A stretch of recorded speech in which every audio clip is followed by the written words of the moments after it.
এখনো অধরা দিলীপ মণ্ডল, কিন্তু এবার গ্রেফতার করা হলো দিলীপ মণ্ডলের পুত্রকে। বিধায়ক পুত্রকে গ্রেফতার করলো পুলিশ। ডায়মন্ড হারবার এবং রাজ্য পুলিশের স্পেশাল টাস্ক ফোর্সের অভিযানে গ্রেফতার করা হয় দিলীপ মণ্ডলের ছেলেকে।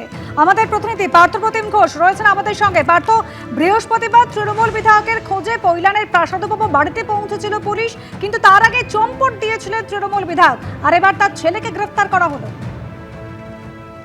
একেবারে দেখো, তার ছেলে অর্থাৎ দিলীপ মণ্ডলের ছেলে অর্ঘ্য মণ্ডলকে গ্রেপ্তার করা হয়েছে।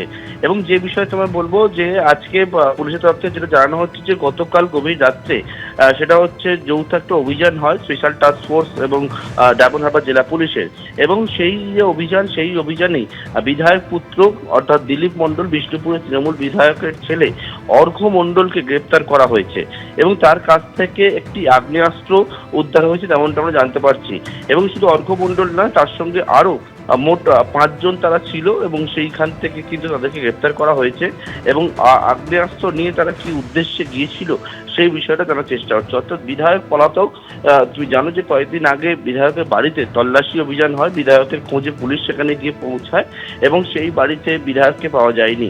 বিধায়কের খোঁজে যখন তল্লাশি অভিযান চলছে অর্থাৎ তৃণমূল বিধায়ক দিলীপ মণ্ডলের খোঁজে, এবং সেক্ষেত্রে কিন্তু দিলীপ মণ্ডলের ছেলে অর্ঘ্য মণ্ডল তাকে গ্রেপ্তার করেছে পুলিশ এবং আগ্নেয়াস্ত্র সহ গ্রেপ্তার করেছে ডায়মন্ড হারবার জেলা পুলিশ ও স্পেশাল টাস্ক ফোর্স সহ রাজ্য পুলিশের একটা বিশেষ অভিযান। এবং সেই বিশেষ অভিযানে বিধায়ক পুত্র সহ মোট 5 জন গ্রেপ্তার করা হয়েছে এবং আজকেই তাদেরকে আদালতে পেশ করে নিজেদের কাস্টাডিতে প্রেয়ার করবে তেমনটাই জানতে পারছি আমরা পুলিশ সূত্র মারফত।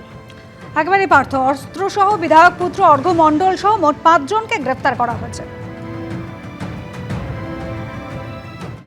হুগলির বৈদ্যবাটিতে আবার সরকারি জমিতে নিজস্ব জিম এবং কুকুরের থাকার ব্যবস্থা করে বিতর্কে জড়িয়েছেন চাঁপদানির প্রাক্তন তৃণমূল বিধায়ক অরিন্দম গুঁইয়ের বিরুদ্ধে সরকারি টাকা অপচয়ের অভিযোগ তুললেন বর্তমান বিজেপি বিধায়ক সুনীল সিং, যা ঘিরে নতুন করে শুরু হয়েছে বিতর্ক। সাধারণ মানুষ পান না, তার জন্য এসি লাগানো আছে কুকুরের জন্য। বিলটা কে দেবে? এটা কার টাকা আছে? হারামের টাকা নাকি? রয়েছে কসরত করার ঢালাও আয়োজন, মাল্টি জিমের ব্যবস্থা, কিছুটা দূরে আবার রয়েছে কুকুরের জন্য থাকার ব্যবস্থা, তাও আবার শীততাপ নিয়ন্ত্রিত। হুগলির বৈদ্যবাটিতে সরকারি সলিড ওয়েস্ট ম্যানেজমেন্টের জমিতে প্রাক্তন তৃণমূল বিধায়কের এমনই খাস বন্দোবস্ত ঘিরে শুরু হলো বিতর্ক। চাঁপদানির প্রাক্তন তৃণমূল বিধায়ক অরিন্দম গুঁইয়ের বিরুদ্ধে সরকারি টাকার অপচয়ের অভিযোগ তুললেন বর্তমান বিজেপি বিধায়ক। এইটা সরকারি জায়গা, এখানে ফুর্তি করার জায়গা করা হয়েছে, বডি বিল্ডার হচ্ছে, কুকুর পোষা আছে, চারিদিকে কাটবলি লুটপাট। আমি কিন্তু ছাড়বো না, এটা তদন্ত হবে। দুর্নীতির টাকা, তোলাবাজির টাকা, আর কিসের টাকা আছে? হুগলির বৈদ্যবাটিতে এই হলো সেই জমি, যা এককালে সরকারি সলিড ওয়েস্ট ম্যানেজমেন্টের জন্য তৈরি করা হয়েছিল। গোটা জেলার কঠিন বর্জ্য প্রক্রিয়াকরণের কাজ চলে এখানে।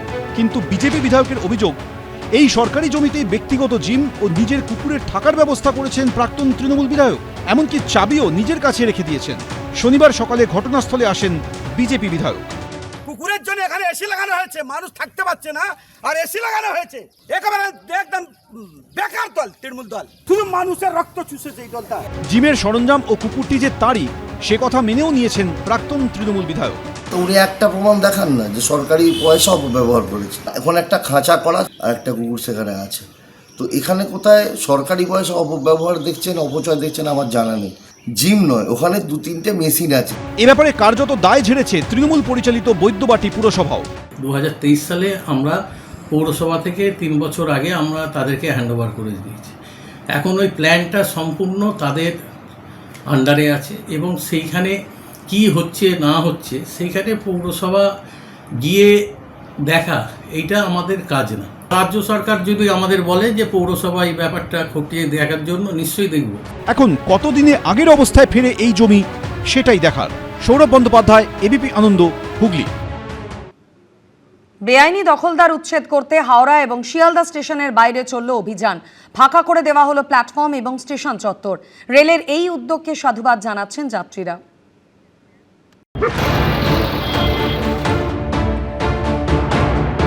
यहाँ कोई नाटक नहीं हो रहा है, आप लोग अपना अपना काम कीजिए प्लीज। प्रशासन को प्रशासन का काम करने दीजिए। এমনিতেই প্রতিদিন হাজার হাজার যাত্রীর আনাগোনা। ঘিঞ্জি সংকীর্ণ রাস্তা দিয়ে প্ল্যাটফর্ম পর্যন্ত ব্যাগপত্র নিয়ে পৌঁছনোই কার্যত চ্যালেঞ্জ হয়ে দাঁড়িয়েছিল যাত্রীদের কাছে। এবার হাওড়া স্টেশনের বাইরে চলল বেআইনি দখলদার উচ্ছেদ অভিযান।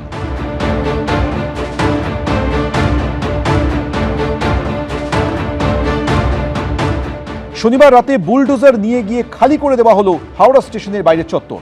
বেআইনি দখলদার মুক্ত করতে যৌথভাবে অভিযান চালালো আরপিএফ ও জিআরপি। जो पैसेंजर्स हैं स्टेशन चले जाइए, जिसको बस पकड़ना है बस पकड़िए।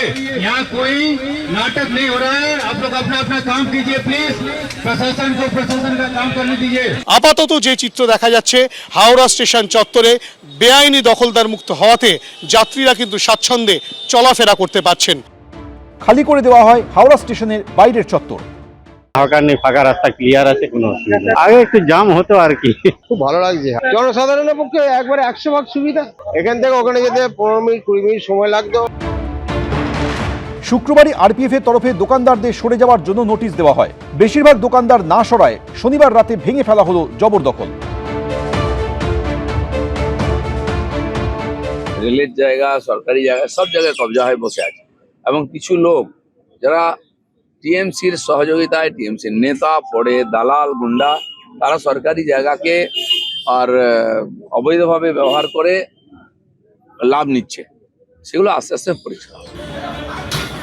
শুধু হাওড়া নয়, শিয়ালদা স্টেশনে প্ল্যাটফর্মের উপরে থাকা বেআইনি দোকানও ভেঙে ফেলা হয়। প্ল্যাটফর্মে স্বাচ্ছন্দ্যে চলাফেরা করার জন্য সেই প্ল্যাটফর্ম ফিরে পেল যাত্রীরা। এইটা হলো শিয়ালদা প্ল্যাটফর্মের ছবি। আমরা রয়েছি শিয়ালদা স্টেশনে। শিয়ালদার যে কটি প্ল্যাটফর্ম রয়েছে সব কটি প্ল্যাটফর্মেই কিন্তু বেআইনি দখলদার মুক্ত করা হয়েছে রেল কর্তৃপক্ষের তরফ থেকে। আজকের ছবিটা দেখে তো ভালো লাগছে, তো এটা যদি স্থায়ী হয় সাধারণ নিত্যযাত্রীদের, অফিস যাত্রীদের জন্য খুব ভালো হবে।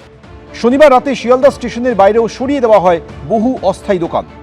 এই প্রসঙ্গে প্রাক্তন মুখ্যমন্ত্রী ও তৃণমূল নেত্রী মমতা বন্দ্যোপাধ্যায় এক্স হ্যান্ডেলে লিখেছেন, বাংলা বুলডোজার রাজনীতিতে বিশ্বাসী নয়। সংস্কৃতি, সহমর্মিতা এবং অন্যায়ের বিরুদ্ধে প্রতিরোধের ভিত্তির ওপর গড়ে ওঠা এই রাজ্যে বুলডোজার কখনোই শাসনের ভাষা হয়ে উঠতে পারে না। পূর্ব রেল সূত্রে খবর, বিভিন্ন সময় ট্রেন মিস হয়ে যাওয়ায় দীর্ঘদিন ধরেই যাত্রীরা অভিযোগ করছিলেন। এরপরই দখলমুক্ত করার সিদ্ধান্ত নেওয়া হয়েছে।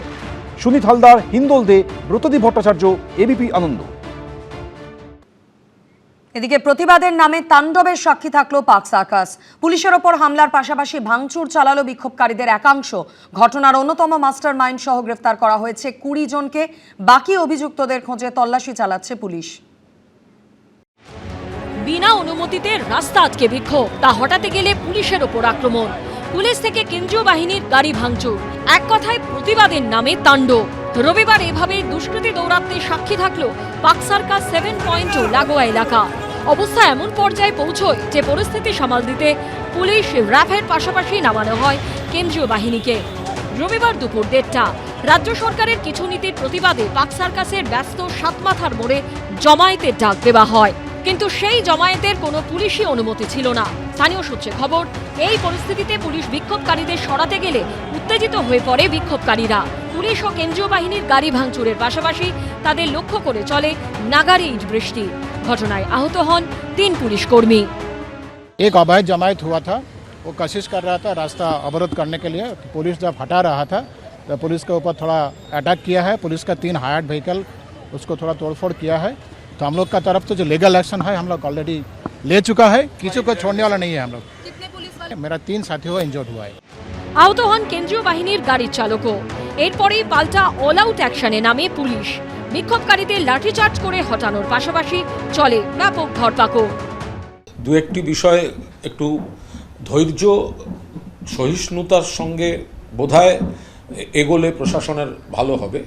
যদি আচমকা রাতারাতি পরিবর্তনের কোনো সিদ্ধান্ত চাপিয়ে দেওয়া হয় তাহলে কিছু মানুষের অসুবিধা হতে পারে। যদিও সকলেই সহযোগিতা করছেন এবং পুলিশ প্রশাসন এই বিভ্রান্তিগুলি তারা কাটিয়ে এই বাস্তব সমস্যাগুলি মানুষকে বোঝাবেন, কমিউনিকেট করার চেষ্টা করবেন। সবটা তো বলপ্রয়োগে হয় না। পুলিশের উপর হামলা ও ভাঙচুরের ঘটনায় এখনো পর্যন্ত 20 জনকে গ্রেফতার করা হয়েছে।